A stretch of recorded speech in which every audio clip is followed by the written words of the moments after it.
সুনামগঞ্জে আইনশৃঙ্খলা বিঘ্নকারী অপরাধের মামলায় সাবেক পরিকল্পনামন্ত্রী এম এ মান্নানকে কারাগারে পাঠানোর নির্দেশ দিয়েছে আদালত। শুক্রবার সকালে সুনামগঞ্জের ভারপ্রাপ্ত জুডিশিয়াল ম্যাজিস্ট্রেট আদালতের বিচারক ফারহান সাদিকের আদালতে রায় দেন।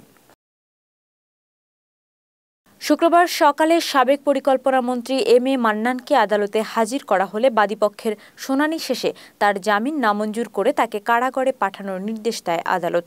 গেল বৃহস্পতিবার রাত 10:30টায় সুনামগঞ্জ পুলিশ সুপারের নির্দেশে পুলিশের একটি দল জেলার শান্তিগঞ্জ উপজেলার নিজ হিজল বাড়ি থেকে মান্নানকে গ্রেপ্তার করা হয়। সেদিন রাতে তিনি সদর থানায় পুলিশ হেফাজতে ছিলেন।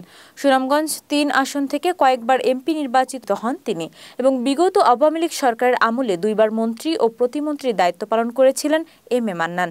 যুবলীগ, ছাত্রলীগ এবং পুলিশের সহায়তায় এবং এই মান্নান সাহেব এদের নেতৃত্বে হুকুমে যে নৃশংসভাবে ছাত্র জনতার উপর একটা আক্রমণ করা হয়েছে, গুলি করা হয়েছে, টিয়ারশেল নিক্ষেপ করা হয়েছে, ককটেল নিক্ষেপ করা হয়েছে, এতে শত শত বিএনপি, জামাত এবং ছাত্র জনতা আহত হয়েছে, আইনজীবী আহত হয়েছে, আমি নিজেও আহত হয়েছি।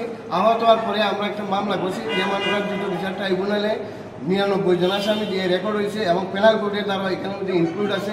আজকে ওই মামলায় মান্নান সাহেবকে গ্রেপ্তার করা হয়েছে। গ্রেপ্তারের পর কোর্টে তাকে প্রডিউস করা হয়েছে। প্রডিউস করার পরে আসামি পক্ষে 2 জন আইনজীবী তার জামিনের প্রার্থনা করছেন এবং তার স্বাস্থ্যর দিক বিবেচনা করে তাকে হসপিটালাইজ করার জন্য প্রার্থনা করছেন।